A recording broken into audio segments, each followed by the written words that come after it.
tardes a todos, bienvenidos a un nuevo encuentro del ciclo de EPP organizado por la UART, la Unión de Aseguradoras de Riesgo de Trabajo, y la Cámara Argentina de Seguridad.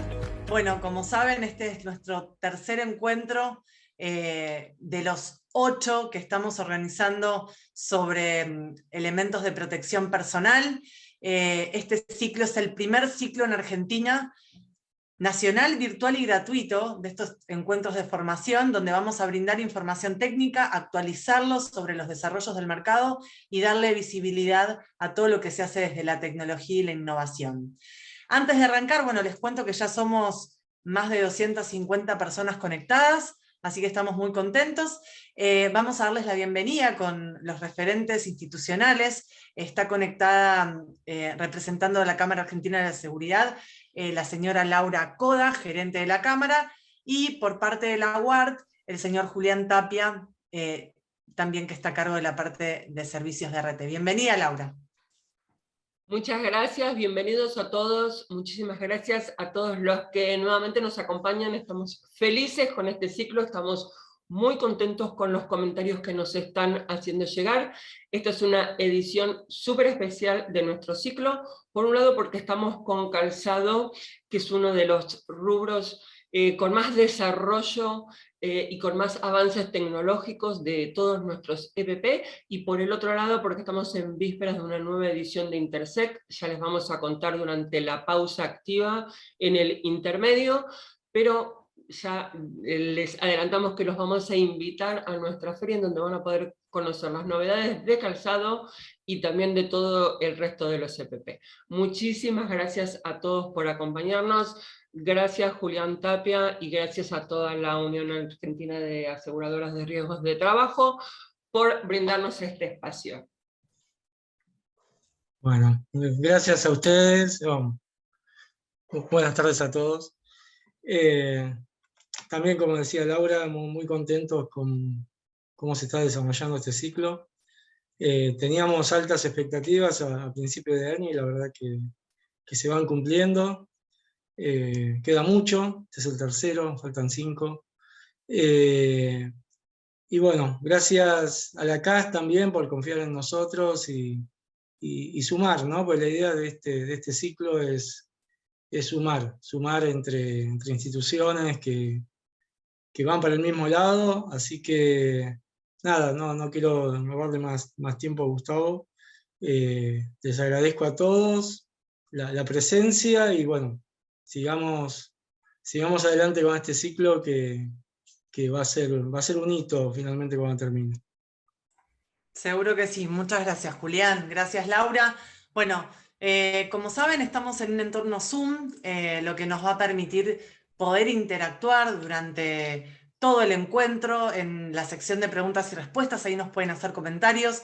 También vamos a tener votaciones para ir interactuando durante toda la jornada. Y ahora, bueno, lo que estaban esperando, ¿sí? que es quien nos va a enseñar hoy un montón en relación a, bueno, el calzado de seguridad. Él es Gustavo, lo voy a presentar brevemente. Es técnico químico y analista de sistemas, jefe de laboratorio físico-mecánico del INTI Cueros. Es el primer instructor de corte, aparato y diseño del Centro de Formación COFOTCA. ¿Es así, Gustavo? Bienvenido.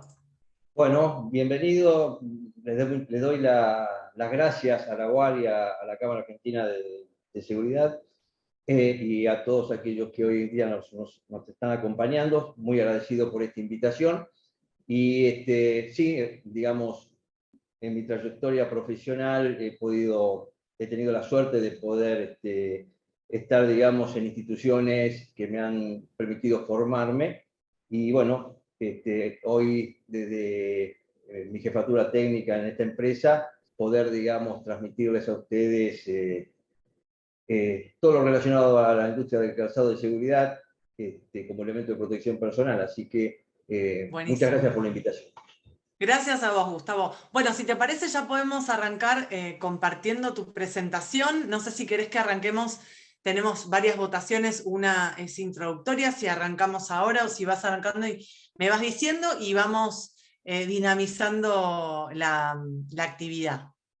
Sí, podemos arrancar con las preguntas introductorias mientras yo voy un poco encuadrando la charla con Dale, alguna información introductoria.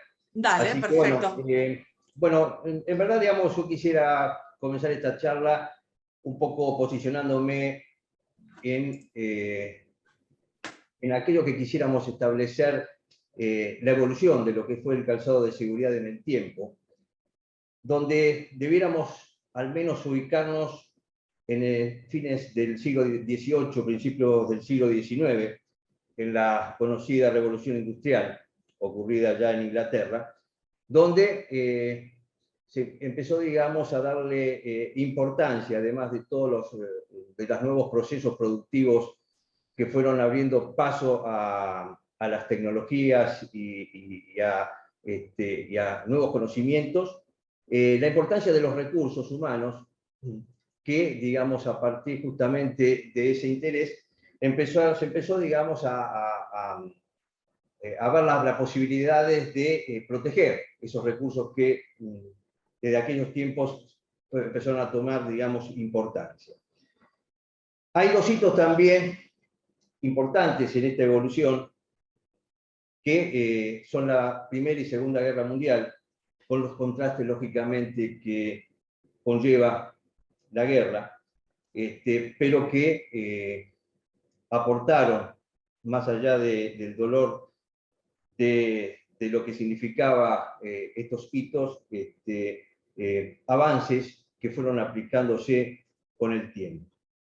El calzado de seguridad también, digamos, ha transitado por estas etapas y por lo cual, si ya nos posicionamos en el tiempo en nuestro país, podemos decir de que existen hoy empresas que están aproximadamente ya cumpliendo sus 80 años de vigencia en la fabricación de calzado de seguridad y que justamente a través de corrientes inmigratorias fueron los que aportaron, después de la Segunda Guerra Mundial, sus conocimientos para poder desarrollarse en todo lo que es la industria del calzado.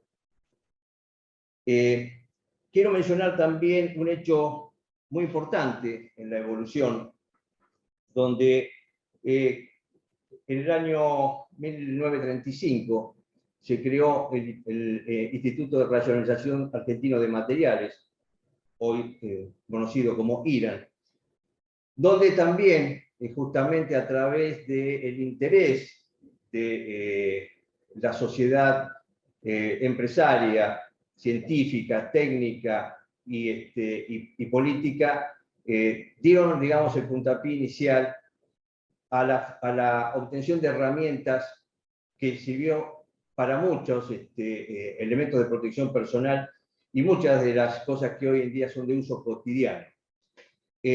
Por lo cual, estos, digamos, son hitos importantes que nos permiten, sí, hoy en este momento, poder ya ir introduciéndonos específicamente en lo que es el calzado de seguridad en nuestra actualidad.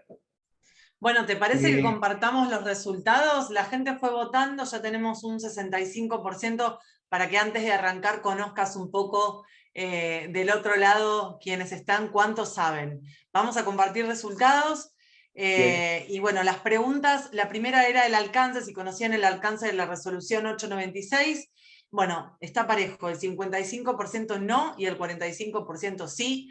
Si conocen que su aplicación es de carácter obligatorio, el 79% dijo que sí y el 21% dijo que no.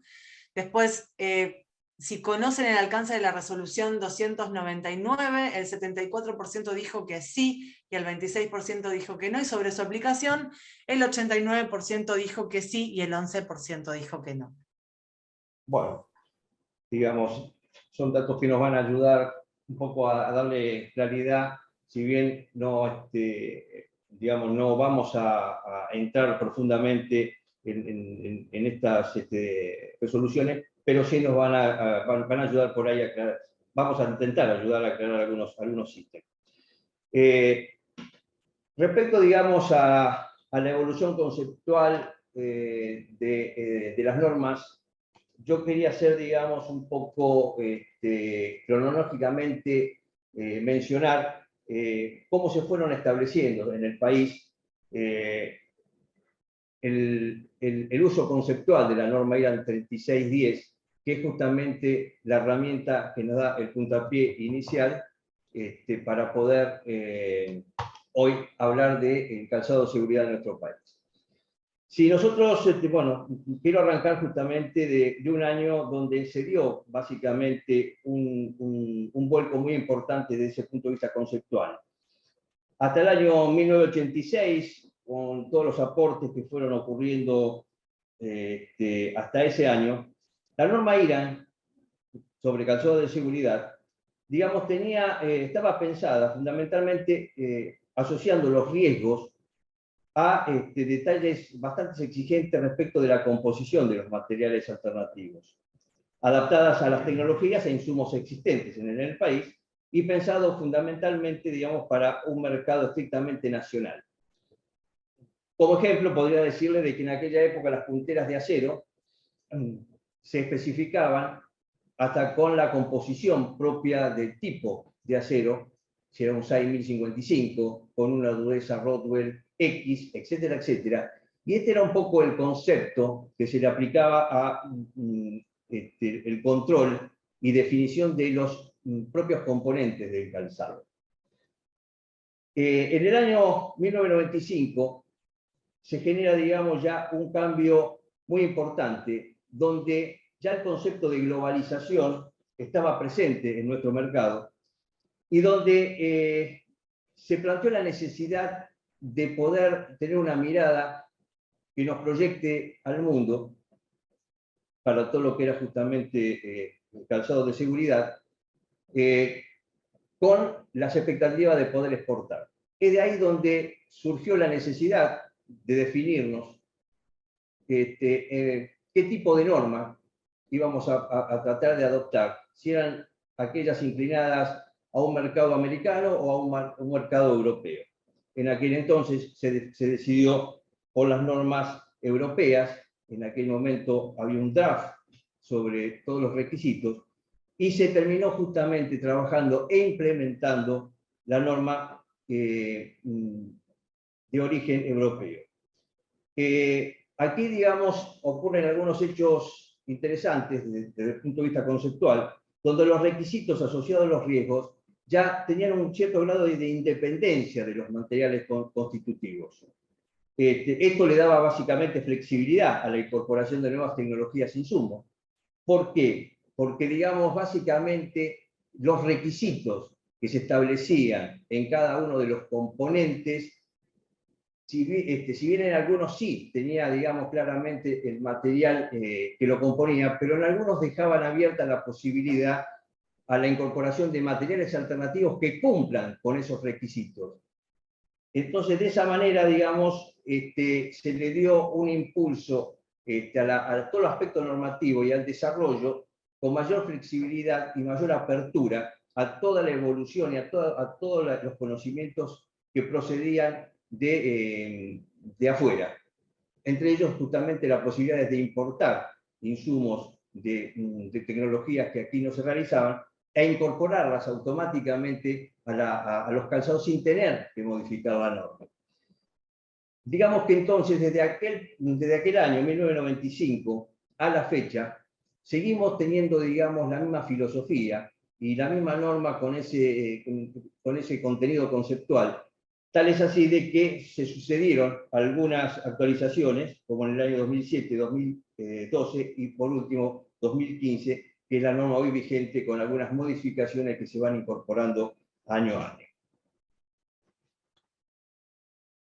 Bueno, aquí un poco, en este punto, está, digamos, asociadas a las preguntas que se hicieron en principio. Es decir, esta resolución 896 de la ex Secretaría de Industria, Comercio y Minería y la resolución 299, junto con la norma IRAN, fueron, digamos, son elementos fundamentales para poder, digamos, analizar cómo se fue dando el desarrollo y la implementación del uso del calzado de seguridad en nuestro país. ¿Por qué? Porque, digamos, hasta el 2004, todo, digamos, estaba ligado a simplemente la buena voluntad de aquellos que fabricamos calzado de seguridad de dar cumplimiento a la norma IRAN vigente. A través de estas dos resoluciones, lo que se logró fue darle carácter de obligatoriedad a la certificación de los calzados, para lo cual, digamos, se requería básicamente de la existencia de una herramienta técnica, que resultó ser la norma IRAN 3610, y laboratorios que pudieran aplicar los ensayos que ellos contenían. Dada, digamos, estas condiciones, se pudo en consecuencia, a partir del 2004, poner en marcha y de carácter obligatorio la certificación de calzado de seguridad con todo lo que eso implica desde el punto de vista de la garantía, de la protección hacia nuestros usuarios. Y después se complementó con la resolución 299, implementada, digamos, en el 2011, donde a través de registros obligatorios de entrega de elementos de protección personal, quedaba, digamos, cerrado ese círculo que permitió poder implementar el calzado de seguridad en forma obligatoria. Bueno, ya introduciéndonos en lo que es el calzado, la norma y el calzado de seguridad, la norma IRAN y el calzado de seguridad, vamos a ir analizando un poco el contenido de la misma y vamos a empezar por la definición de calzado de seguridad, que, digamos, es bastante rica si sabemos interpretarla. Haciendo lectura de la misma, se habla de que el calzado es el calzado que incorpora elementos destinados a proteger al usuario de lesiones que puedan causar los accidentes en aquellos sectores de trabajo para los que el mismo ha sido concebido, equipados con punteras diseñadas para ofrecer protección en los dedos frente al impacto hasta un nivel de energía de 200 joules. Bien, de acá podemos tomar conceptualmente dos puntos que son de interés. El primero, de que todo calzado de seguridad tiene que estar equipado con una puntera diseñada para que haga frente a un impacto de un nivel de los 200 joules. Es decir, de que no existe un calzado de seguridad que no cumpla con esta condición. No está la puntera, no está, digamos, no da estos valores de energía, de impacto, no es un calzado de seguridad. Y en el segundo punto que quiero hacer hincapié es que hablamos de calzados desarrollados para sectores de trabajos específicos. Es decir, hablamos de un calzado que ha sido concebido para tal fin, por lo cual no existe el calzado que dé respuesta a todos los riesgos existentes en las distintas operaciones operativas, pero sí también se destaca la necesidad de ese intercambio de conocimiento entre los higienistas que conocen de seguridad y tienen, digamos, establecidos los riesgos, y quienes fabricamos el calzado de seguridad para, a través de sus distintos componentes, poder definir el perfil de calzado que sea útil para atenuar, eliminar los riesgos existentes. Entonces, esta es una definición que tiene, digamos, un contenido muy importante en esa relación entre fabricantes y profesionales de la seguridad. Una de las particularidades que tiene esta norma, a comparación de otras normas existentes en el mundo, es que es una norma que tiene un grado de requisitos muy amplios, como está señalado en la filmina. Hablamos de 46 requisitos generales y 16 requisitos adicionales para aplicaciones especiales.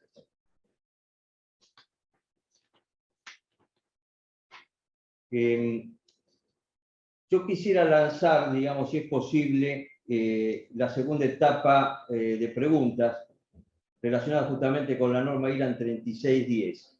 Sí, por supuesto, acá las estamos publicando. Bien. Son dos preguntas, una es si conoce la norma y su contenido, y la otra es si la utilizó en alguna oportunidad. Ahí están votando. Somos Perfecto. casi 400 personas conectadas, así que les agradecemos, estamos recibiendo sus saludos desde todo el país, gracias. Las preguntas también las vamos a dejar para el cierre, así que pueden ir anotándolas y nosotros después las compartimos con Gustavo. Ya votó casi un 70%, si te parece finalizamos votación y te muestro los resultados de esta etapa. Acá estamos, bueno. Un parejo también, casi la mitad, un 45% conoce la norma, un 55% no. El 26% la utilizó en alguna oportunidad y el 75% no la utilizó. Bien.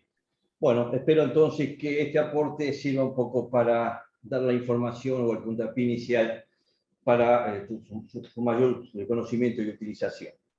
Bueno, aquí básicamente hay una figura que lo que está mostrando es que esta norma no deja, digamos, librado al azar ninguno de los componentes básicos e importantes en lo que es la confección del calzado, y donde cada uno de esos componentes tienen que dar cumplimiento a ciertas exigencias establecidas en la norma. Haciendo un recorrido rápido sobre los puntos que la norma está, digamos, mencionando, hablamos, por ejemplo, de lo que son los materiales y modelos, tipo de material, altura de corte. Hablamos del calzado terminado, donde ahí se realizan, digamos, algunas análisis respecto del tipo de construcción, las fuerzas de adhesión, resistencia al impacto, resistencia a la corrosión, y la resistencia a la compresión de la puntera de acero. Estos dos ensayos finales son de suma importancia porque son justamente lo que terminan por definir lo que es un calzado de seguridad o no, más allá después del cumplimiento de los otros requisitos. Fíjense de que la suela, denominada planta exterior, también, digamos, tiene que dar cumplimiento a una serie de ensayos que en definitiva la habilita para poder dar cumplimiento a la norma.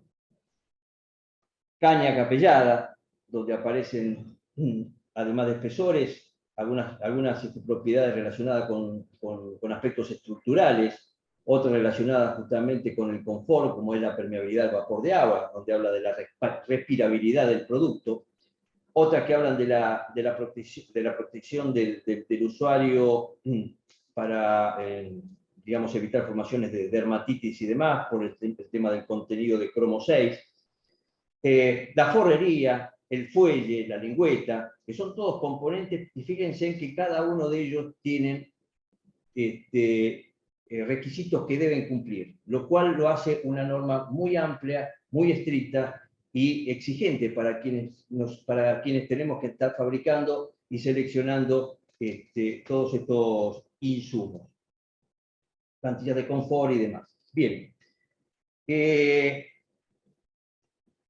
Quiero, digamos, hacer, digamos, finalizado un poco el recorrido rápido de lo que son los requisitos básicos, mencionar que es, digamos, una condición inicial para poder, digamos, certificar un calzado de seguridad. Para poder salir, digamos, como decimos nosotros, a la cancha, quien fabrica un calzado de seguridad y quien pretenda comercializarlo, tiene que cumplir necesariamente con esos 46 requisitos básicos. ¿Tá? Así que esa, digamos, es el primer paso y la primera exigencia a cumplir. Bueno, ahora aquí podemos poner también la tercera etapa de preguntas relacionada con los materiales componentes, donde acá empezamos, digamos, un poco a enriquecer un poco la conversación y por ahí surge, digamos, un mayor interés sobre los contenidos de esta norma. Porque fíjense en ustedes un poco en función de lo que hablaba hoy, de la flexibilidad de la norma IRAN vigente. En aquella época, las primeras normas hablaban de puntera de acero.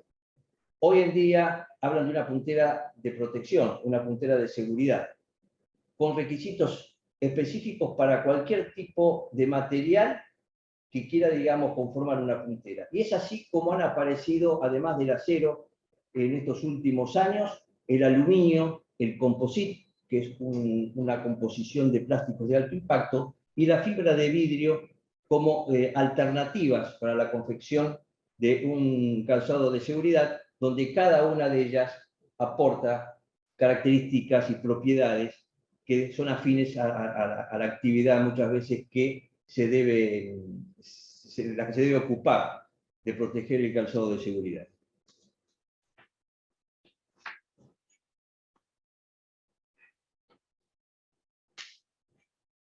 Bueno, acá estoy destacando una de las punteras que se han incorporado en los últimos tiempos, que es la puntera de composite,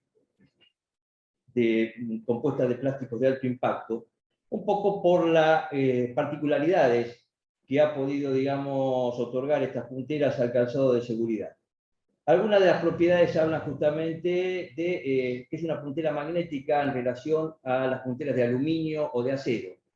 Muy utilizada justamente, muy utilizada en las empresas donde existen procesos de fabricación donde se generan campos magnéticos alrededor de esos procesos, como por ejemplo, digamos, la producción de aluminio, y donde justamente debe eliminarse o debe tratar de evitar todo elemento metálico que justamente por esa atracción de los campos magnéticos puedan generar, digamos, alguna lesión o algún problema o en la producción o propiamente en los operarios. Esta puntera también le ha otorgado o le ha dado posibilidades al calzado de hacerla aislante. ¿Por qué? Porque la transmisión de frío, la transmisión de calor de las punteras ante ciertos ambientes terminan también generando problemas en el uso, y esta es una alternativa viable. Fíjense ustedes también cuál es su comportamiento respecto de las temperaturas sobre uno de los requisitos básicos, que son los 200 joules. Se mueve entre los 60 grados y los menos 40 grados centígrados, conservando esa propiedad que la hace apto, digamos, como calzado de seguridad. Y también, digamos, hablamos de una puntera más liviana. Fíjense ustedes que hay 40 gramos de diferencia respecto del acero, como la puntera más común utilizada hoy, por lo cual, digamos, aporta a una de las tendencias que hoy existen en la fabricación de calzado, que es alivianar el mismo. Sí, también, bueno, si bien no aparece aquí, quiero hacer una mención de que algunas empresas están utilizando las punteras de composite cuando tienen que hacer un control a través de los escáneres para el control de la entrada y salida de operarios de empresas donde se fabrican componentes electrónicos y donde tienen que verificar o controlar de que nadie se lleve algo de lo ajeno. Las punteras de aluminio y acero hacían sonar los escáneres, mientras que justamente el composite dio respuesta a esa necesidad. Otro de los materiales importantes que existen, digamos, y que están vigentes hoy en día en los calzados utilizados en nuestro país es el cuero. A pesar de sus idas y venidas, su alto costo actual del mismo, hoy en día, digamos, el cuero sigue siendo uno de los componentes fundamentales en la fabricación de calzado para lo que es capellada, cuellos y demás, y donde, digamos, aparecen toda una variedad de alternativas en cuero que, de acuerdo, digamos, a los requisitos o a los requerimientos o al perfil definido de calzado, vamos a tener que nosotros optar por cualquiera de ellos para dar respuesta, digamos, a esas exigencias en el uso. Hablamos, por ejemplo, de los tratamientos y terminaciones especiales, lo que es un waterproof, que son los cueros resistentes a la absorción y penetración de agua, hidrofugantes de superficie, que son, digamos, también repelentes de agua, pero con un tiempo de duración menor que los waterproof, o terminación poliuretánicas y acrílicas que hacen frente a productos químicos o a la industria petrolera, donde, digamos, derivados de hidrocarburos son muy agresivos sobre el cuero.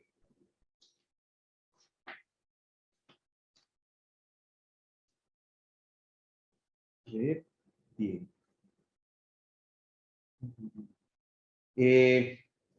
Los textiles también presentes, digamos, fueron también tomando buen porcentaje en el campo de aplicación, los textiles, porque, digamos, ayudaron justamente a poder mejorar las condiciones de peso, de poder darle mayor confort, de acuerdo a su aplicación y en qué componente del calzado es utilizado, pero todos y cada uno de ellos tiene que cumplir con los requisitos establecidos por norma. Es muy amplia digamos, las posibilidades y alternativas de los materiales textiles.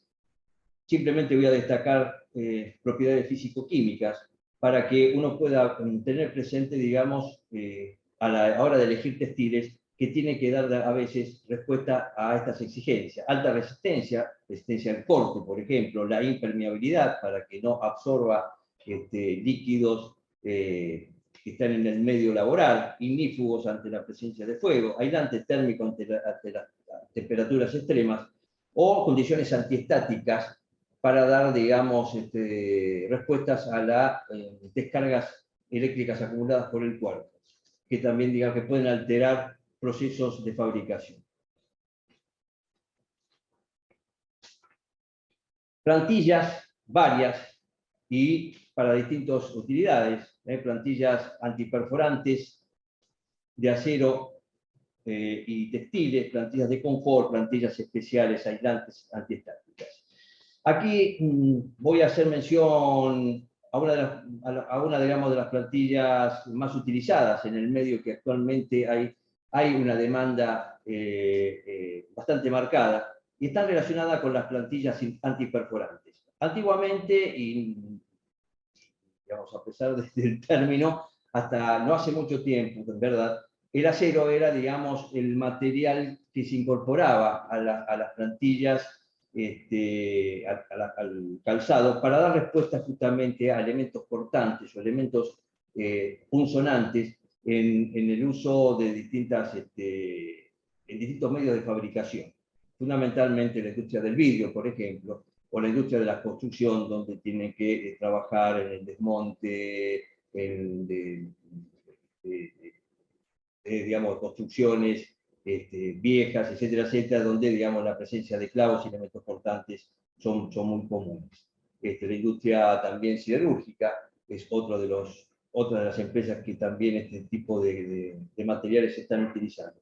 Aquí hago hincapié justamente en las plantillas antiperforantes textil, porque son justamente las plantillas que hoy en día han tomado impulso en su demanda y donde aportan algunas propiedades que el acero no pudo.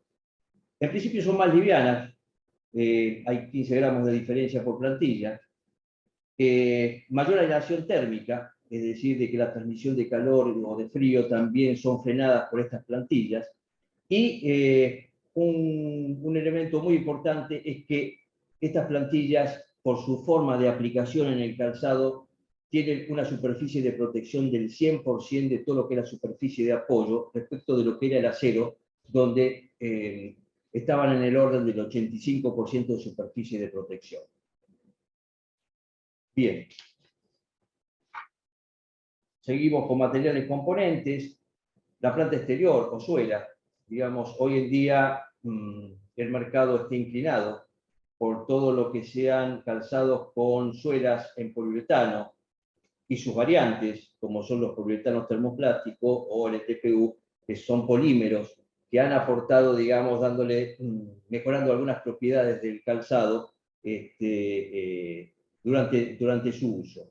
El poliuretano hoy tiene, digamos, acaparado un alto porcentaje del mercado, dadas sus propiedades, su excelente resistencia a la abrasión, su condición intrínseca respecto de la resistencia a los hidrocarburos y sus derivados,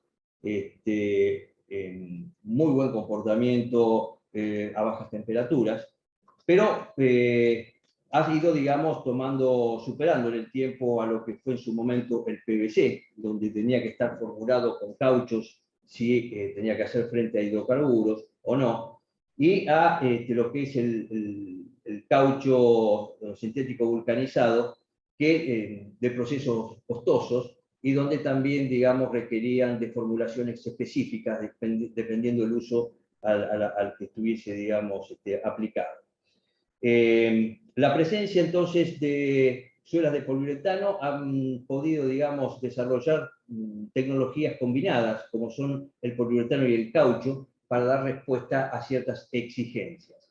Y ahí el caucho, digamos, tiene una presencia muy, pero muy marcada en todo lo que sean empresas siderúrgicas, donde las temperaturas de las superficies de tránsito son muy altas y donde el poliuretano, por ser un termoplástico, no acompaña durante esas exigencias. Bien, aquí aparece simplemente un esquema que trata de mostrarle un poco cuando uno habla de entresuela y suela de qué estamos hablando. La entresuela vendría a ser aquel componente que está en contacto con la plantilla de armado, de confort, y que termina, que es el que le da, digamos, liviandad al calzado, porque se utilizan componentes de baja densidad, a diferencia de lo que es la suela, que es la que tiene que hacer frente a todas las agresiones existentes en el medio.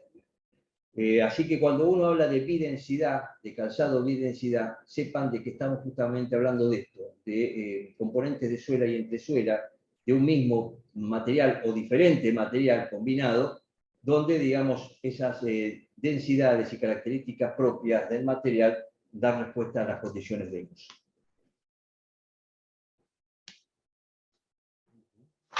Bien.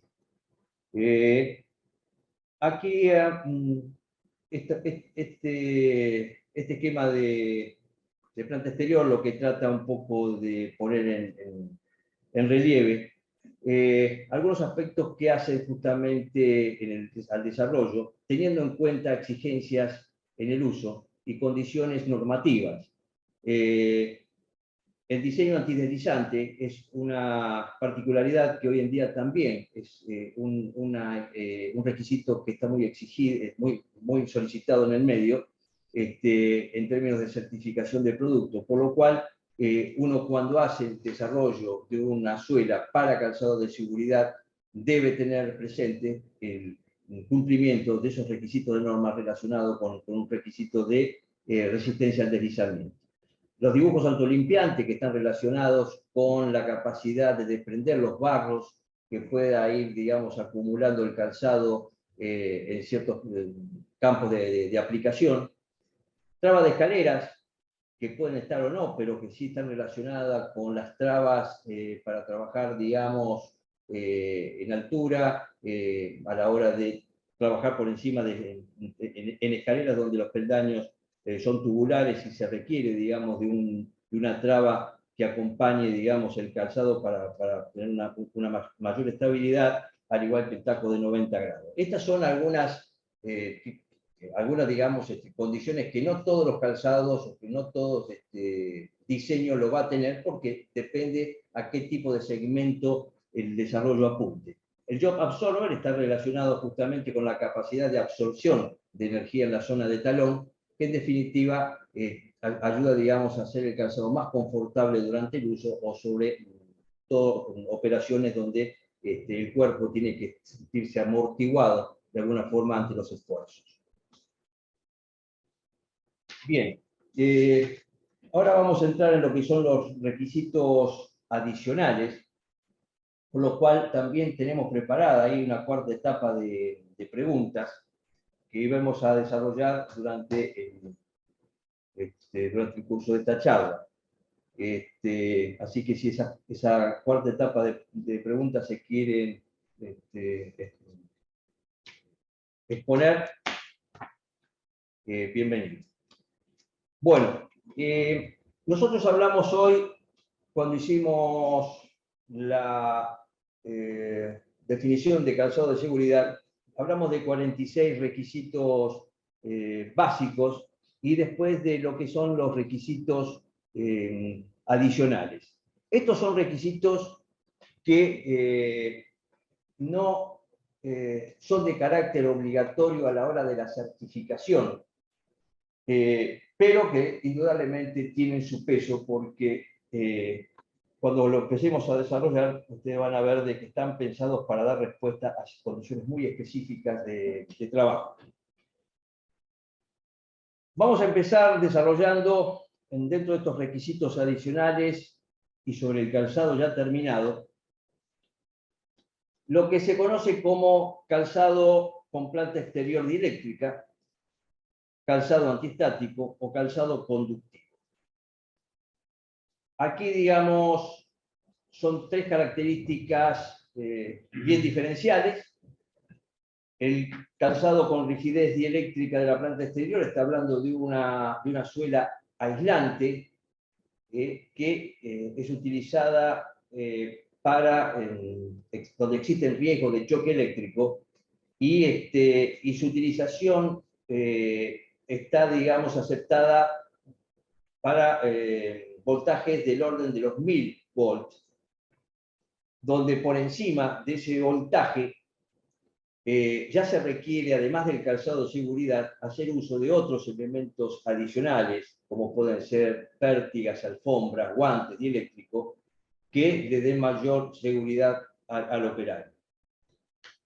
Y cabe destacar aquí que hablamos de la planta exterior dieléctrica, un concepto que no siempre se tiene claro. No hablamos del calzado en su conjunto, que es aislante. El único elemento aislante y que va a dar respuesta a los 14.000 kilovolts, a los 14.000 volts, perdón, exigidos en la norma, es la planta exterior.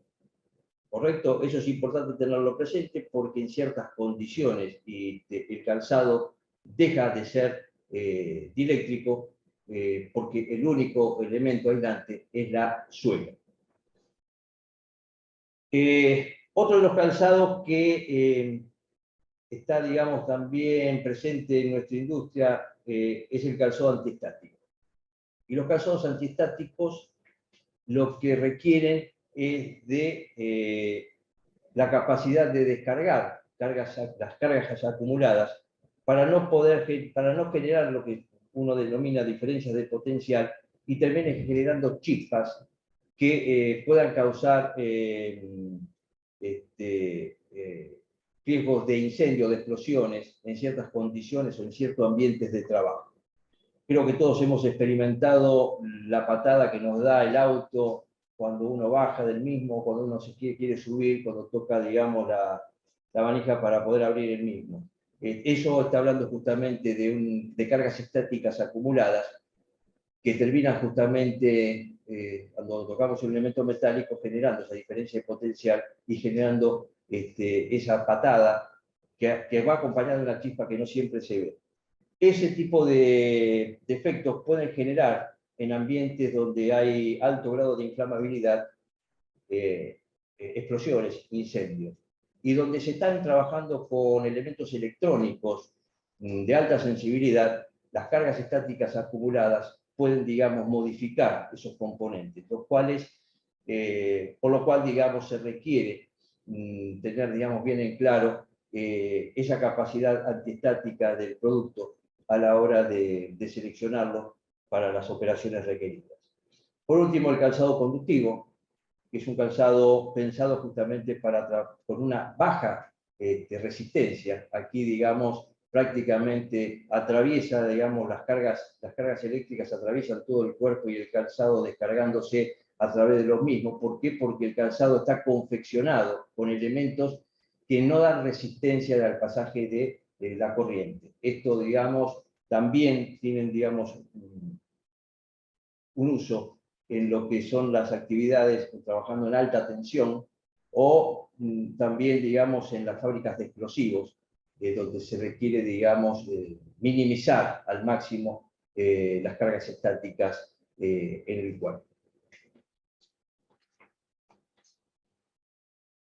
Bueno, sobre el calzado terminado existen, digamos, también otro tipo de requisitos adicionales, y les repito, cada uno de estos debe dar cumplimiento a metodologías y a requisitos establecidos por norma, que a la postre podrán dar respuesta, digamos, o terminar siendo parte de la certificación del calzado para tal fin. La resistencia a la perforación es lo que hablábamos hoy a través de las plantillas de acero o las plantillas textiles, que también, digamos, son parte de respuestas que tenemos que dar ante cierto tipo de industrias, como hoy mencionaba, la industria del vidrio, la industria siderúrgica, donde existen elementos punzantes y que pueden llegar a atravesar el calzado. La absorción de energía de talón también es un requisito adicional y también fue lo que tratamos en ese esquema de la suela, pensada justamente para absorber la energía en la zona de talón y generar, digamos, un calzado más confortable. La resistencia al impacto del protector metatarsal. Aquí, si me permitís, ya podemos pasar la figura que sigue para asociarlo a esto. Bueno, aquí lo que se está observando es, si ustedes ven, una especie de caparazón de la zona de metatarso, que es justamente un elemento adicional que para ciertas actividades donde los riesgos de aprisionamiento están presentes, sobre todo en lo que son elementos rodantes, cañerías, garrafas y demás, que pueden, digamos, trepar a través del calzado y dañar los metatarsos, existen este tipo de protección que tiene que tener continuidad con la puntera de acero para darle, digamos, a toda esa zona la protección ante las posibilidades de impacto o de aprisionamiento. Bien, se suman a eso requisitos como la resistencia al corte de sierras de cadena. Acá está pensado básicamente para toda la actividad donde se trabaja con sierras para la industria maderera, por ejemplo. Y el mismo objetivo, digamos, la resistencia del empeine al corte, que está pensado para brindarle ante la posibilidad de este riesgo un calzado adecuado a tal fin. Todo, y repito, con su correspondiente ensayo y especificación.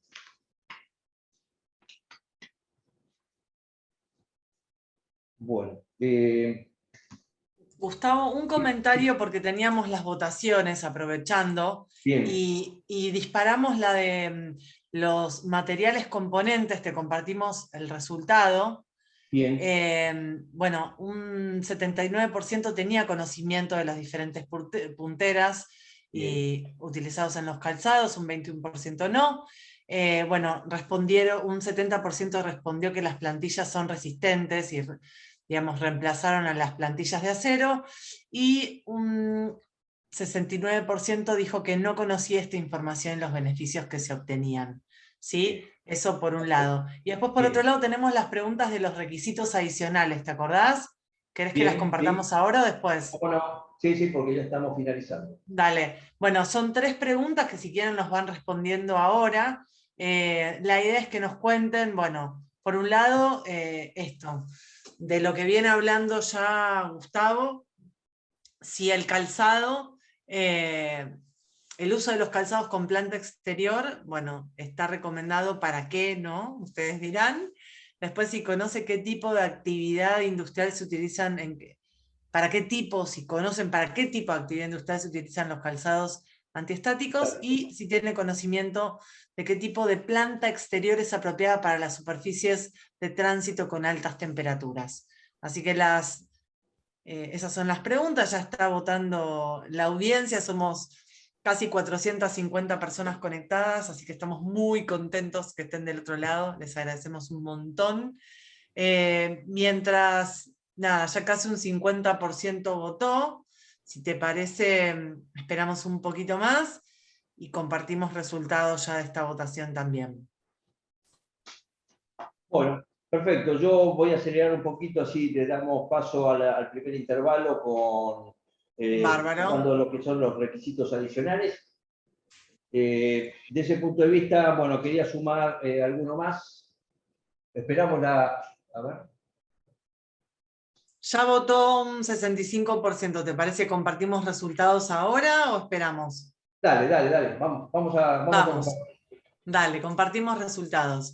Bueno, el 57% respondió que el uso de los calzados con planta exterior dieléctrica está recomendado para trabajos en baja tensión. O sea, hay poca diferencia, ¿no? El 57 respondió hasta 1000 voltios y superior a 1000 voltios el 43. El 80%... Lo que respondieron la primera condición, trabajar bajo tensiones de hasta 1000 volts, es la correcta, ¿no es cierto? Quiero aclararlo eso porque para tensiones superiores a los 1000 volts sí se puede utilizar, pero hay que agregar los otros elementos de protección. Bien, perfecto. El 80% sí conoce para qué tipo de actividades se usan los calzados antiestáticos y el 48% tiene conocimiento de qué tipo de planta exterior es apropiada para las superficies de tránsito con altas temperaturas. Así que, bueno, variadito. Bueno, seguramente después de lo conversado va a ayudar un poco a redondear el concepto. Como ven, digamos, los requisitos adicionales son numerosos y son bastante abarcativos. Acá le sumamos, digamos, la resistencia al agua y la resistencia a la penetración de agua en el caso de las capelladas. Aquí lo que se está buscando justamente es que tengan un cumplimiento tanto los métodos de confección del calzado para darle resistencia al agua, donde no haya penetración a través de la capellada, de la suela, después de cierto tiempo de uso, y donde para condiciones específicas y donde es un poco más exigente el medio, existen, digamos, capelladas resistentes al agua a través de lo que hoy hablábamos como tratamiento waterproof, donde tienen, digamos, en curtiembre se le da un tratamiento especial al calzado para tal fin. Si agrupamos estas dos categorías que pueden estar existiendo en el calzado, terminamos generando, digamos, una categoría de certificación de un calzado que se identifica como con SW. Bien, ahora hablamos de requisitos adicionales asociados, digamos, a las temperaturas y a la aislación térmica. Aquí, digamos, si definimos que tiene que hacer frente al calor del piso, tenemos que definir, digamos, el tipo de material que va a ser componente y si tiene que ser aislante al frío, también. Para tal fin existen, como hoy hablábamos, componentes específicos que van a dar respuesta a estas dos variantes y ensayos que tienen que acompañar el mismo para poder dar cumplimiento y certificación. A modo de ejemplo, la aislación del calor frente al piso, es decir, que las diferencias de temperatura inicial y final después de los ensayos no tienen que superar internamente los 23 grados. En el caso del frío, una vez expuesto a las condiciones de ensayo, el calzado no tiene que bajar a menos de 10 grados de la temperatura inicial. Esa es una forma de poder tener controlado la temperatura interna dentro del pie.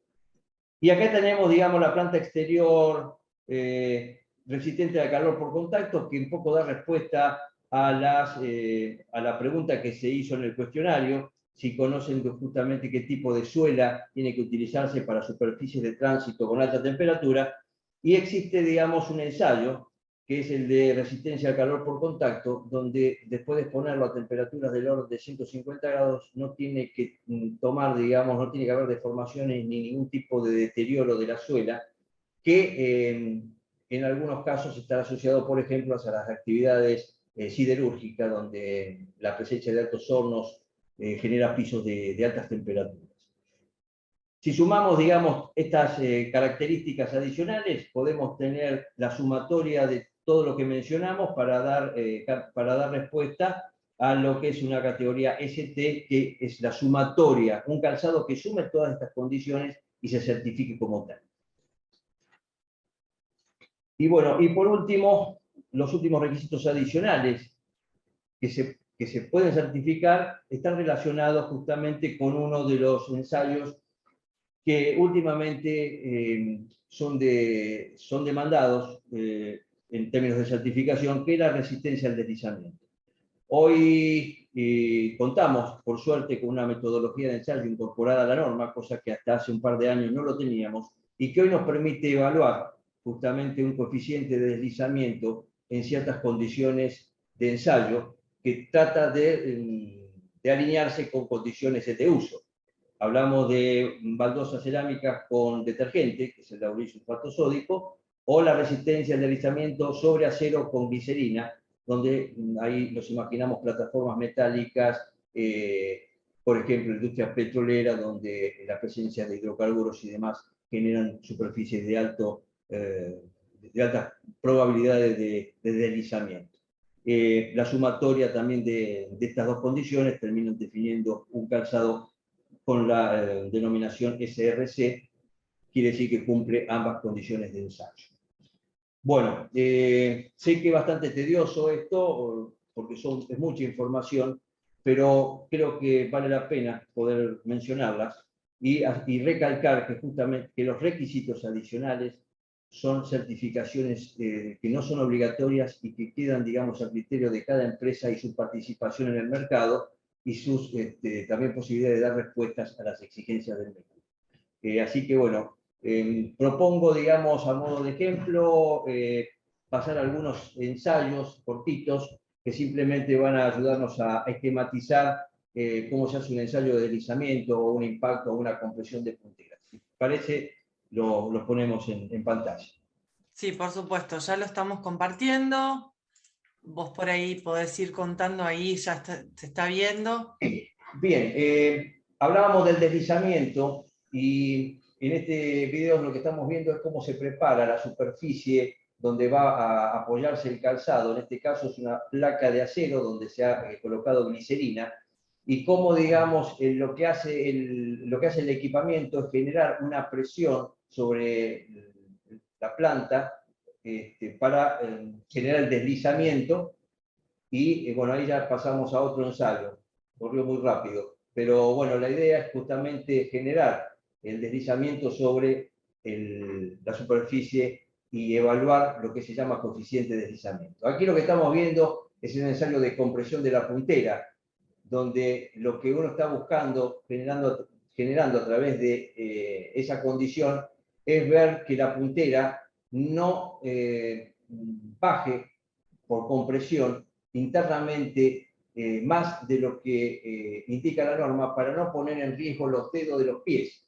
Y eso se hace a través de una masilla interna que se coloca dentro de la puntera, donde una vez realizado el ensayo se mide su altura y se compara con una tabla existente en la norma, y eso es lo que nos garantiza de que la puntera da cumplimiento en el calzado a la condición de compresión. El impacto, que es lo que se figura ahí, es un ensayo también realizado sobre la puntera, pero con un elemento de caída libre, ya no, digamos, un efecto de compresión, sino el daño que genera la caída libre sobre la punta del calzado, que genera esos 200 joules, ¿no? Es una masa que cae de 1 metro, del orden de los 20 kilos. Aquí lo que se hace es exactamente la misma medición, ver qué efecto tuvo sobre la masilla, tomar la altura en su punto mínimo y ver si dio cumplimiento de acuerdo a la tabla. Por último, lo que se está observando ahí es verificar de que no tenga un daño adicional más allá del efecto de impacto, porque si llega a estar roto, llega a estar quebrada, la puntera se descarta y no daría positivo el ensayo. Así que bueno, con esto, si les parece bien, terminamos la primera etapa. No sé si vamos a una... Buenísimo. Sí, estamos perfectos de tiempos. Vamos a hacer un corte de entre 6 y 8 minutos para que puedan acomodarse un poquito, mover el cuerpo si quieren, hacer alguna pausa activa. Y vamos a compartirles, aprovechando que están todos del otro lado, toda la información para que puedan visitar Intersec, que es la feria que está sucediendo la semana que viene en la Rural. Es una feria muy importante para el sector de la seguridad y la salud en el trabajo. Ahí están viendo para poder inscribirse y ser parte. Yo voy a dejar una musiquita, a ver si se escucha. Ahí me confirman, para que mientras hacemos el corte, si quieren moverse un poquito, y ahí continuamos. Un segundo. Creo que estoy compartiendo bien. No sé qué ven, pero creo que estoy compartiendo bien. Esto es en vivo, ya saben, es todo absolutamente en vivo. Así que ya les compartimos la placa y cortamos 5 minutitos para poder continuar. Ahí les compartimos para que con el código QR puedan estar, bueno, acreditándose en esta feria. Ahora sí, como les decía, esto es vivo, entonces ustedes entienden que hay muchas variables que se dan en el tiempo, así que compartimos ahora y cortamos 5 minutos para que puedan hacer un corte. Gracias.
Bueno, continuamos con esta jornada, este tercer encuentro sobre elementos de protección personal, hoy específicamente calzado de seguridad. Estamos con Gustavo del otro lado. Bueno, nos queda el segundo bloque, tenemos también otras votaciones, una final y varias cosas que nos vas a estar enseñando, así que estamos pendientes cuando quieras compartir cámara, cámara estás, audio y la presentación, estamos.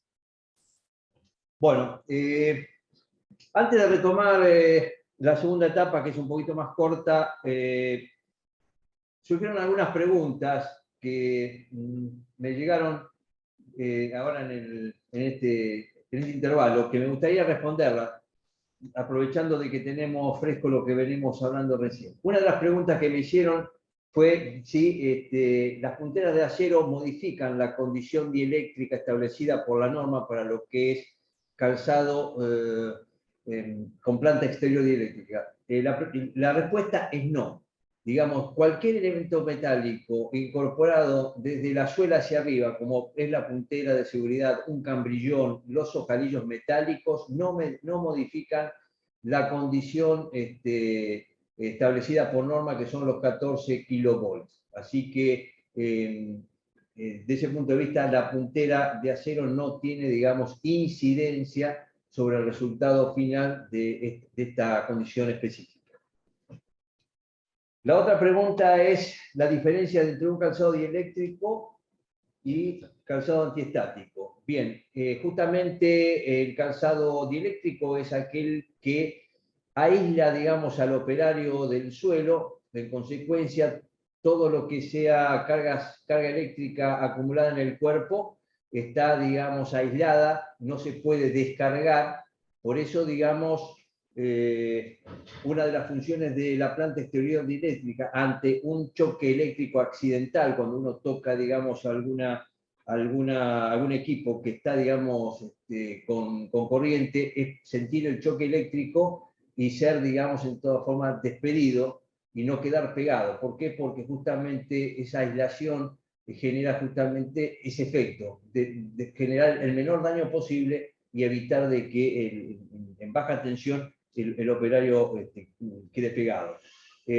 La condición antiestática, en consecuencia, lo que hace es, a través de componentes específicos en el calzado, es que las cargas eléctricas acumuladas o por el viento, o por la ropa, o por la operación que esté realizando, se descargue, no queda acumulado en el cuerpo, pueda, digamos, a través de la suela ir descargando a tierra y de esa forma poder evitar lo que nosotros mencionamos anteriormente, que es esa diferencia de potencial que puede generar o explosiones o modificar las condiciones de elementos electrónicos sensibles. Esa es la diferencia entre un calzado antiestático y un dieléctrico. Le sumo esto, un calzado puede ser más antiestático que otro en función de la formulación. Puedo generar un calzado con más descarga o con menos descarga. Sí tiene que estar encuadrado entre los 1000 kiloohm y los 1000 megaohm, que es lo que establece la norma para considerarlo un calzado antiestático. Y por último, me hablan sobre, o me preguntan sobre el tema de la degradación de las suelas de PU, si tiene vencimiento como si fuese un medicamento. Sí tenemos que hablar de que el poliuretano es un producto biodegradable y que sufre, digamos, un proceso de hidrolización en el tiempo. No es lineal y no podemos establecer tiempos muy precisos porque está condicionado por la humedad ambiente y por los tiempos en que un calzado esté guardado sin utilizar. La condición estática y la humedad favorecen ese proceso de hidrólisis, que es ni más ni menos un proceso de descomposición. La condición dinámica, o sea, durante el uso, hace de que este efecto no ocurra, por lo cual el calzado va a terminar muriendo no por la suela, sino por la capellada. Los tiempos, en función un poco de la pregunta y los ejemplos que nos daban, hoy en día, digamos, no tiene que superar los 3 años. Y esto estoy hablando desde el momento de la fabricación. Nosotros nos tomamos prácticamente un año para generar nuestros propios stocks, y después está, digamos, el tiempo de stock del propio usuario más el tiempo de uso, por lo cual el tiempo límite y máximo que uno ha podido verificar de un buen comportamiento del poliuretano es ese, siempre y cuando las condiciones de almacenamiento no sean de extrema humedad. Así que eso es lo que podemos decir. Ocurre específicamente en el poliuretano, en cambio en el caucho, dada su formulación, los tiempos son más prolongados respecto, digamos, a lo que podemos decir un proceso de hidrolización. Sumo esto, en el caso del poliuretano específicamente, hay un ensayo incorporado en la norma donde se evalúa justamente el estado de hidrolización de un poliuretano, sometiéndolo a condiciones de saturación, de ambiente saturado y flexión a -5 grados, para saber justamente si la conformación del poliuretano, cuando se lo obtuvo en la fabricación, es equilibrada. Bueno, esas eran las preguntas, la respuesta que quería dar a las preguntas que pudimos localizar. Avancemos entonces con la segunda parte. Esta parte básicamente lo que pretende es resumir una modalidad de análisis de los riesgos que nosotros aplicamos para desarrollar nuestros productos y dar respuesta, digamos, a las distintas exigencias del mercado. Esto tómelo como ejemplo, hay herramientas distintas, y pasamos a lo que hablamos de evaluación de riesgos. Aquí, digamos, lo que uno pretende, y tengo claro de que hay distintas metodologías, y seguramente los conocedores de la higiene y la seguridad, los profesionales de la higiene y seguridad, deben tener, digamos, estas herramientas técnicas al alcance, pero sí es importante ponerlas en práctica, porque un poco establece los pasos importantes a la hora de poder, digamos, definir el perfil de calzado para hacer frente a las exigencias en uso. Marcamos en primer término la identificación o la clasificación de riesgos.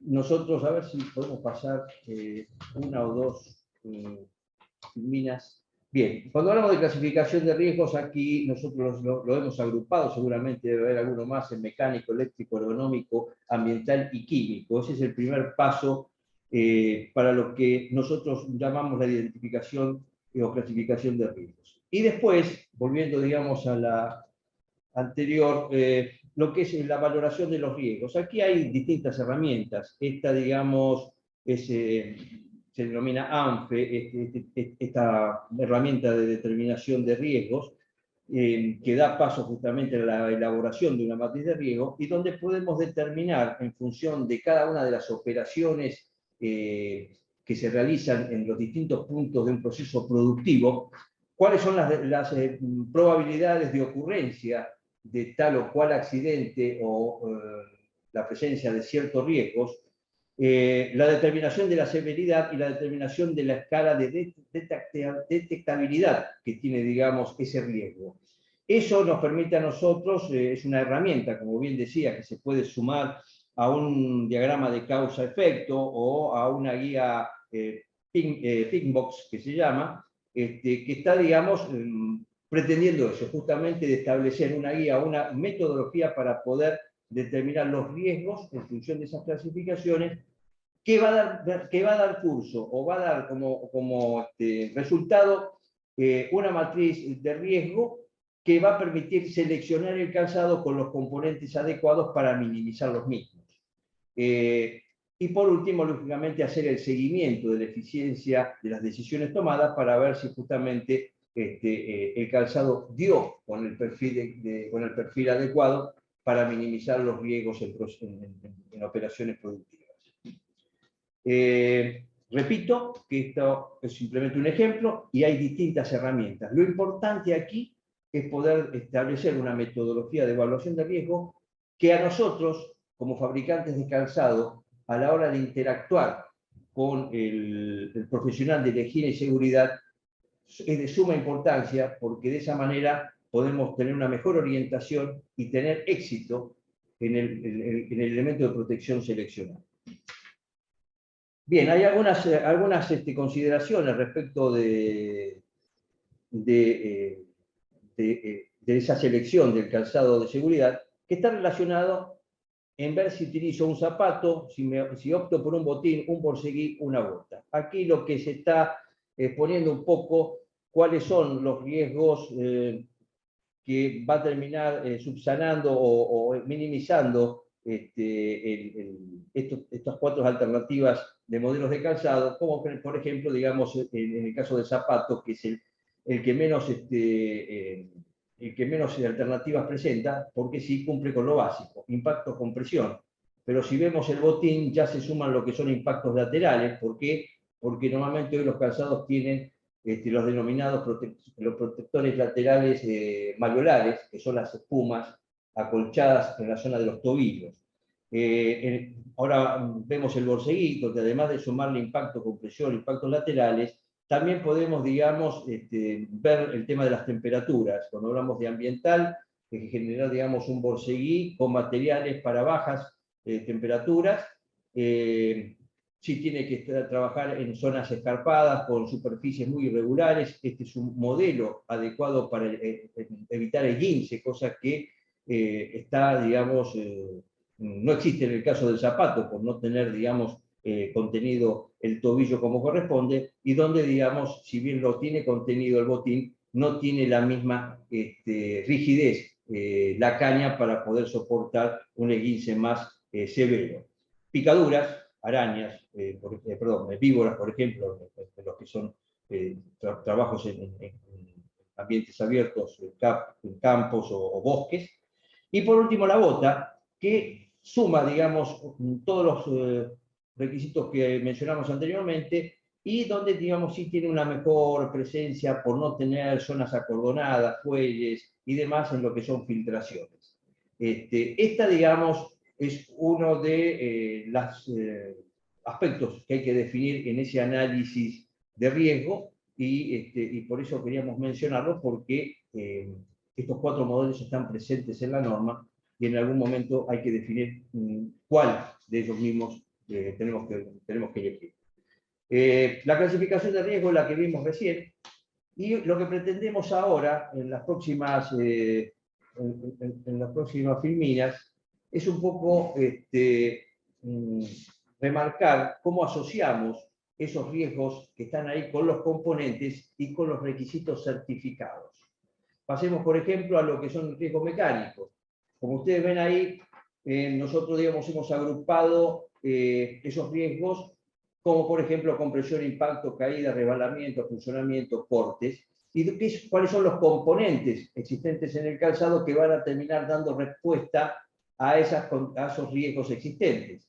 La puntera de seguridad, un protector metatarsal si se requiere, el shock absorber para eliminar, digamos, mejorar, digamos, las condiciones de amortiguación ante trabajo donde hay impacto permanente sobre la estructura ósea del cuerpo, suelos muy resbaladizos, plantillas antiperforantes ante la necesidad ante el riesgo de apuncionamiento, protectores de sierra de cadena, bueno, si son trabajos en los cuales se utilizan la misma. Quiero destacar aquí que para todo esto hay respuesta, pero ese calzado tiene que tener certificado, además de su condición general, que es la que le permite definirse como calzado de seguridad, tener incorporado en la certificación todos y cada uno de esos riesgos que son específicos y que a través de ensayos específicos se pueden, digamos, controlar y certificar. El mismo concepto le cabe a otro riesgo como es el riesgo eléctrico. Hablamos de la presencia de campos magnéticos. Hoy pusimos como ejemplo la puntera de composite. ¿Existe campos magnéticos? Bueno, la puntera de composite es la más adecuada. Disipación de cargas estáticas, bueno, un calzado antiestático es el requerido. Y bueno, choques eléctricos, hablamos de una suela dieléctrica con esa capacidad aislante. Esas condiciones también están certificadas. Pasemos a otro riesgo. Riesgos, bueno, en este caso denominados ergonómicos. por ahí, digamos, hay terminologías que no totalmente se ajustan, pero necesitamos de alguna forma hacer una clasificación y unificar riesgos, esguinces, lumbalgia, fatiga plantar, trabajos en altura, trabajos en ambientes reducidos. Componentes, bueno, los modelos de calzado, ya hablábamos de que si existe, digamos, riesgos de esguinces severos, bueno, por ahí tenemos que hablar de un borseguí que tenga mayor contenido del pie. Tenemos problemas de lumbalgia, existen plantillas de confort que pueden, digamos, atenuar a través de diseños específicos esas fatigas o esas lumbalgias que se generan por mucho tiempo de estar en ciertas posiciones de trabajo que terminan generando esos problemas. Trabas para escaleras, si existen, digamos, trabajos en altura y riesgo de rebalamiento por estar trabajando en peldaños tubulares, bien, esa es otra condición. Veamos aquí, digamos, también requisitos certificados. Algunos ya están incorporados en la condición general. En el caso de la absorción de energía en el talón, ya es un requisito adicional que requiere ser clasificado, que se requiere ser certificado.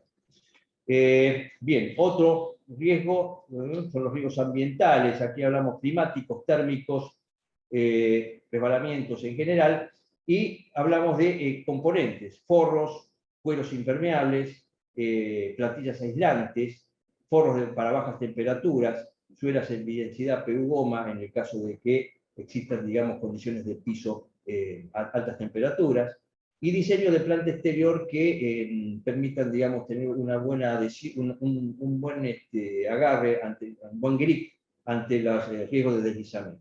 Fíjense que todos y cada una de estos riesgos tienen una respuesta a través de un requisito certificado. Riesgo químico, por último, sí, y aquí yo, dado el tema que vamos a tratar a continuación, pondría en marcha la quinta etapa de preguntas relacionada con la certificación de calzado. Si eso es factible, se podría ir preguntando. Bueno, y por último los riesgos químicos. Aquí está la presencia de hidrocarburos, solventes, bases, ácidos, y donde, digamos, los compuestos de la planta exterior tienen que dar respuesta a eso. Por esto quiero decir de que a diferencia de normas IRAN de vieja data, la resistencia a los hidrocarburos ya pasa a ser un requisito general, es decir, que cualquier suela que se utilice, ya sea PVC, caucho, goma, poliuretano, tiene que dar respuesta a ese ensayo incorporado en condiciones generales, donde, digamos, después de estar expuesto a estos productos, no tiene que generar ningún tipo de problema a la hora de flexionar o a la hora de generar problemas de hinchamiento en la suela. De la presencia de solventes, bases y demás, acá hablamos de cueros con terminaciones especiales. Hay terminaciones especiales a través de productos poliuretánicos, por ejemplo, en los cueros, que permiten dar respuesta a presencia de ácidos, presencia de hidrocarburos, como en los pozos petroleros, o en fábrica de productos químicos, de baterías, donde hay presencia de ácidos que pueden salpicar. Entonces, esta condición bien evaluada en este análisis de riesgos van a terminar dando información que a nosotros, como fabricantes, nos van a permitir definir qué tipo de material componente es el más adecuado. Bien, esto termina en definitiva de redondear todo lo que son la aplicación de requisitos adicionales y al concepto de clasificación de riesgos y elección del calzado, el calzado más adecuado para los fines deseados. Bueno, vamos a entrar en el último tema, que es la certificación de producto. Y aquí, digamos, quiero hacer hincapié en la importancia de esta condición, porque va a ser, en definitiva, el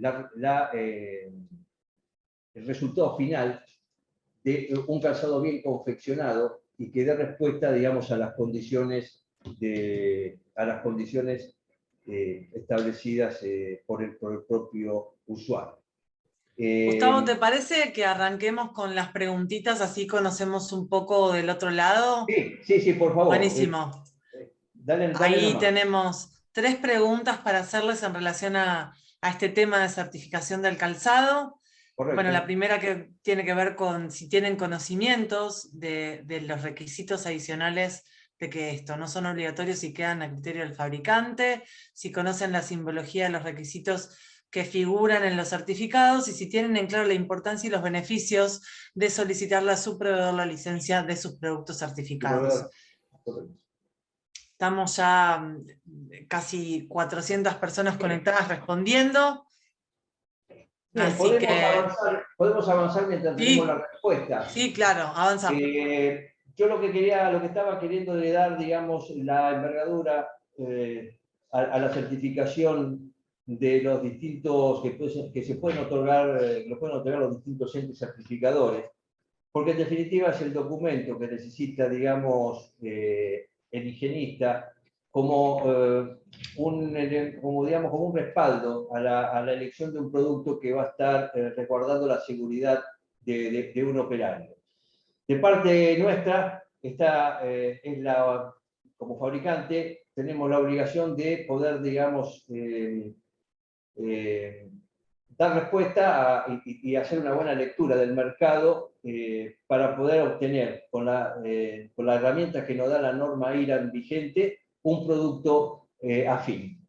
Y eso tiene que estar documentado, y justamente la licencia que otorgan estos entes certificadores bajo las condiciones establecidas por la resolución 896, de un documento que necesariamente tiene que ser exigido por cada uno de los usuarios, ya hablemos de empresa o personas físicas, porque en esa licencia van a encontrar la descripción de los modelos que están,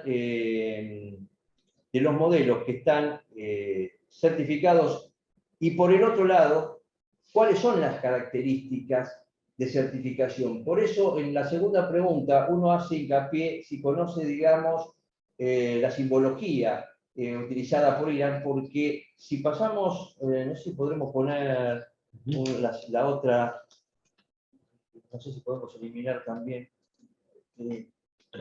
la pregunta, y pasamos a la otra. ¿Querés que finalizamos votación? Así ya Dale. Continuamos con lo que sigue. Dale. Bárbaro. Bueno, vamos a compartir los resultados. Bueno, 50 y 50. El 50% tiene conocimiento y el 50% no, sobre lo que son los requisitos adicionales no obligatorios que quedan a criterio del fabricante. También ahí muy la mitad tiene conocimiento del 53% de la simbología de los requisitos adicionales, y por suerte la gran mayoría, casi el 90%, tienen claro la importancia y los beneficios de esto, ¿no? De solicitar al proveedor la licencia de los certificados. Así que, bueno, con esto continuamos, que todos nos está dejando la intriga de qué será todo esto. Bueno, aquí yo lo que quería hacer hincapié justamente en una información que tiene que saber interpretar quien exija, digamos, la presencia de este documento, porque ahí se ve cuáles son, digamos, utilizando la simbología propia de la norma, cuáles son los requisitos que están certificados. Y de esa manera la persona que adquiera un producto y que esté en esta lista de calzados, va a saber de que ese calzado va a dar respuesta a la resistencia a la perforación. Si lo necesita dieléctrico, lo va a tener. Si lo necesita, digamos, un calzado antiestático, ese modelo va a poder hacerse antiestático, va a tener resistencia al deslizamiento, a elementos punzantes, al calor, al frío, al agua. Entonces, quiero darle, digamos, la importancia de estas licencias y de este documento, porque ahí van a tener justamente el respaldo técnico de las decisiones que se tomen a la hora de hacer una elección adecuada del calzado. Bien, un poco, digamos, y para ya ir cerrando con las últimas dos Filminas, aquí un poco lo que hablamos de cómo, digamos, que uno puede comprobar digamos, la certificación de estos productos. Por un lado tenemos, quiero mencionar como entes certificadores hoy en nuestro mercado a IRAN, UL y QC, que pueden, digamos, haciendo uso de la norma IRAN correspondiente, la certificación y otorgar la licencia adecuada para cada una de las empresas que soliciten esta definición. Y por otro lado, la superintendencia de riesgo de trabajo, donde a través de las páginas web que figuran aquí, podemos verificar la existencia de las empresas y la certificación de los productos vigentes para poder, digamos, tener la certeza de que el documento que presenta el fabricante es, digamos, un documento cierto y actualizado según, digamos, la información que figure en los entes certificadores y en la Superintendencia de Riesgo del Trabajo. Por último, tenemos, digamos, existen modalidades o buscadores de estas licencias que van a tener, digamos, el mismo fin, que es la de poder ubicar la vigencia de esa licencia y poder asegurarnos de que es una información fidedigna y de esa manera tener el respaldo correspondiente. Bueno, yo doy por terminada mi exposición. Lógicamente agradezco enormemente esta invitación y, de ser necesario, quedo a disposición por si hay alguna pregunta adicional a las respondidas para dar por cerrada esta charla. Muchísimas gracias, Gustavo. La verdad que aprendimos un montón. Tenemos también varias preguntas.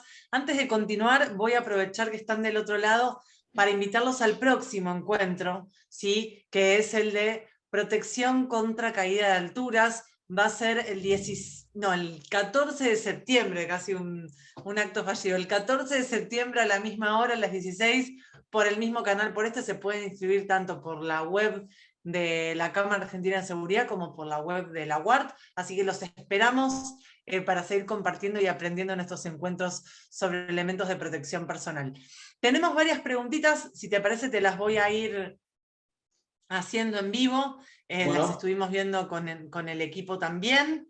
Bueno, han preguntado varios, una de las preguntas es, para un riesgo de bipedestación, ¿necesitaría tener un requisito certificado G?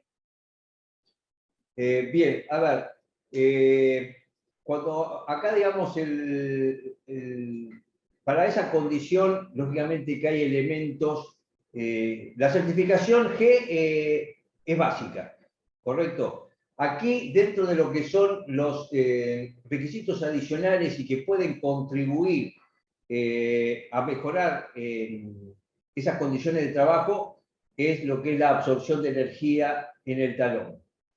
Amén de eso, y si bien no son características certificadas, sí tiene mucho que ver las características por ahí de las plantillas de confort utilizadas, porque lógicamente estas características encuadradas en la norma IRAN son condiciones de mínima, de la cual, digamos, nosotros podemos superar las expectativas, ofreciéndole mayor confort, mayor performance, y dando cumplimiento a la norma. Es decir, de que existen algunos elementos adicionales que pueden llegar a pactarse o definirse con el propio fabricante para una condición de trabajo y que no necesariamente está ligada a una condición certificada, ¿correcto? Que son cuestiones relacionadas con diseño y con materiales alternativos implementados en el calzado y que terminan dando una respuesta a esas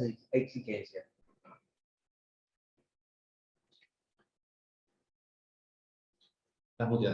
Sí, perdón, vamos con otra de las preguntas. porque no quiero que escuche por ahí si es el ruido del celular que me van mandando. Pregunta, Andrea, en la industria frigorífica se utiliza la bota de goma blanca con puntera, pero a la hora de identificar los riesgos, la misma no cumple la función de resistencia a la perforación cuando accidentalmente se cae un cuchillo sobre el pie. Además de que la puntera produce incomodidad en los dedos de los pies. ¿Cuál sería la adecuada?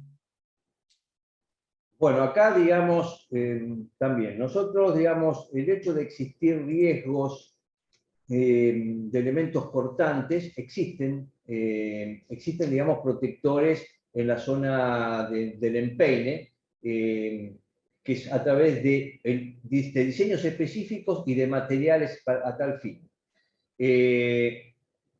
Digamos, hay que tener bien en claro de que ese es un riesgo potencialmente que se da con cierta asiduidad.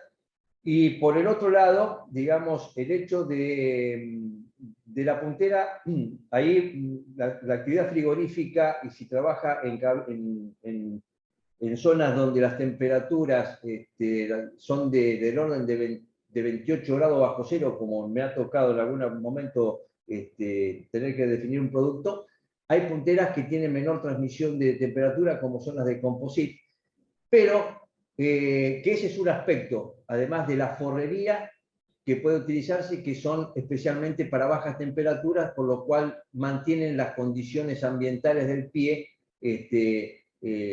más estable.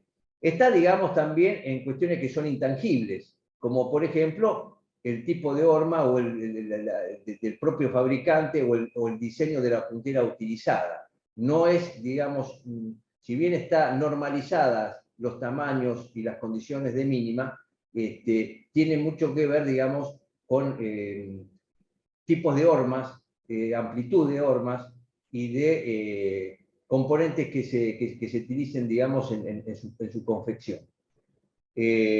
Pero sí existe, digamos, en la norma todos los elementos para poder dar respuesta a esas exigencias. Por eso yo hablaba de la importancia a la hora de tener que definir el calzado en juntar la capacidad de fabricación con la capacidad de detección de problemas para poder definir en forma conjunta cuál es la mejor opción en el calzado. ¿Está? Existe, la respuesta está. Con los elementos que tengo puedo avanzar hasta ahí. Bien, perfecto. Bueno, también preguntan, a veces se ofrece calzado de trabajo, entonces, ¿cuál es la diferencia con los calzados de seguridad? Bien, el término de calzado de trabajo deja abierta a una condición que pone en riesgo justamente la definición. Se utiliza para trabajar, correcto, pero un calzado de trabajo puede interpretarse como que tiene, digamos, una puntera que no responde a las condiciones establecidas por norma, o sea, los 200 Joule. Por eso nosotros queremos ser taxativos en eso. No existe para nosotros el calzado de trabajo, existe el calzado de seguridad. Porque en la medida que utilicemos terminologías adecuadas, vamos a tener mayor certeza de utilizar un producto certificado. Por eso digo, el calzado de trabajo para nosotros no es tal, es un calzado de seguridad. Si hablamos de calzado de trabajo, puede ocurrir lo que yo te estoy diciendo o lo que estoy queriendo manifestar. Tiene de pronto una puntera que no cumple con las condiciones exigidas, sirve para trabajar, pero no para proteger de los riesgos potenciales. Bien, clarísimo. Bueno, también preguntan cómo el calzado de seguridad puede adaptarse a aquellos trabajadores que utilizan plantillas ortopédicas, si hay compatibilidad entre los dos elementos. Bueno, ahí tenemos que hacer, la compatibilidad tiene que darse, ahí hay que buscar, digamos, dentro de las alternativas de diseño, de calzado y de tamaño de horma, cuál sería, digamos, aquel que mejor, digamos, le permite el calce. Por esto quiero decir de que a veces la presencia de plantillas recetadas, lógicamente lo ocupan un volumen un poco mayor del que está previsto, digamos, en el desarrollo de un calzado de seguridad. Normalmente los calzados de seguridad son hormas amplias que tienen un grado de flexibilidad para poder, digamos, atender esta condición. A veces se soluciona sumándole un número más. No necesariamente, porque vuelvo a repetir, como las hormas utilizadas por los distintos fabricantes no son normalizadas, porque no existe una norma para el diseño de horma, sí trata de dar respuesta digamos, a los formatos medios por cuestiones étnicas, de alimentación y demás de su propio mercado. Pero sí quiero hacer una mención adicional, que es para lo que son calzados antiestáticos, porque hemos tenido la experiencia de que han utilizado o han incorporado a los calzados que tienen que dar respuesta a esa condición antiestática, y resulta ser de que esa plantilla ha modificado la capacidad o la resistencia de disipación de cargas.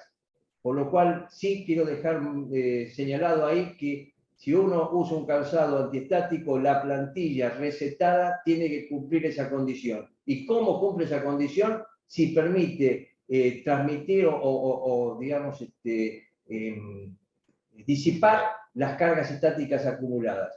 Eso va a depender de los materiales con los que se confeccione esa plantilla recetada. Bien, Gustavo, tengo dos consultas más. La primera es, seguramente el calzado certificado tiene número de lote y demás. ¿La materia prima usada también es certificada y con número de lote? O sea, si la materia prima también se certifica. A ver, las condiciones establecidas por la norma IRA 3610 habla de la identificación del calzado, la numeración, la marca registrada y fecha, origen. el origen, acá me están ayudando para recordar algunos puntos, y sí tener, digamos, la identificación a través de la simbología para saber si el calzado es dieléctrico, antiestático, etc. Lo que me están planteando respecto, digamos, de las componentes, hablan de la trazabilidad de los elementos utilizados dentro en la fabricación de calzado. Ese, digamos, es un requisito que no aparece en las normas IRA, pero que sí está presente en los sistemas de gestión de calidad, como puede ser la norma, la ISO 9001, pero que está relacionado con los sistemas de calidad que la empresa utiliza para poder auditar y tener controlado, digamos, todos los parámetros por los que se fabrica el calzado. No es un requisito obligatorio, repito, sí está relacionado con el sistema de gestión implementado. Bien, perfecto. Acá hay dos preguntas que te las voy a combinar en una. Preguntan por un lado si hay número de calzado de seguridad para pie pequeño y si también hay modelos para pie diabético. Bien, a ver, lo de pie pequeño, bueno, cada empresa lógicamente definirá su presencia en el mercado y su amplitud en términos de numeraciones que pretenda fabricar. Nosotros particularmente, y he visto, nosotros tenemos, por ejemplo, calzados que parten del número 35 hasta el número 49, por ejemplo, ¿sí? Habrá empresas que trabajan con numeración más acotada y quizás algunas que trabajen hasta con un número por debajo del que yo recién he señalado. Es decir, de que existe esa posibilidad. Lógicamente está limitado eso a poder, digamos, hacerse del diseño de punteras, que es el requisito básico establecido por norma, para poder, digamos, adecuarse a la horma y adecuarse a los sistemas de fabricación que exige un calzado de seguridad. Eso por un lado. En el caso del calzado para diabético, digamos, no existen elementos dentro de la norma IRA 3610 que nos orienten a ese cumplimiento. Sí, digamos, tenemos claro de que hay que utilizar componentes sobre todo en lo que es forrería y hormas, con cierta amplitud, para minimizar el rozamiento interno y evitar justamente lesiones, que sabemos, digamos, que en el caso, en este caso, digamos, son problemáticas para poderse curar. Pero bueno, esos son aportes que nosotros hacemos fuera de nuestro esquema de certificación y de licencia, en función de algunas recomendaciones médicas y de el conocimiento de materiales que se utilizan, ¿sí?, para la fabricación de calzado para diabéticos, y que podemos nosotros incorporarlos en calzado de seguridad. Bien, buenísimo. Y bueno, y vamos con la última, ya son casi 6 menos 5, re bien con los tiempos y re bien todas las preguntas que han hecho, la verdad que es súper pertinentes, está buenísimo que puedan ir participando. Preguntan, si bien los calzados están marcados según la norma IRAN 3610, no muestran la codificación de propiedades utilizando el código de letras acá comunicado. ¿Es correcto que no esté marcado así? ¿Está en proceso de implementación ese formato de marcado? De marcado, ¿no? Marcado. No están aclaradas todas las letras, no todos los calzados tienen Sí. Hoy en día, digamos, bueno, ese es un aspecto que es cierto. Hoy se evidencia, digamos, en el mercado, digamos, la ausencia de todas, digamos, las simbologías agregadas en un calzado. Esto tiene su razón de ser. En algún aspecto, una es por el espacio. Digamos, si nosotros tenemos que colocar todas y cada una de las letras que tenemos certificado al calzado, a veces se nos complica. Por eso utilizamos como modo de señalización los aspectos más sobresalientes, y acompañamos con la licencia, certificado, el aval del cumplimiento del resto de las propiedades. Esto también va de la mano de que, por ejemplo, en Europa, a diferencia nuestra, tienen una clasificación de calzado por clase A, clase 1, clase 2, clase 3, clase A, B, C, donde, digamos, unifica propiedades y está más estandarizada la comercialización y el uso.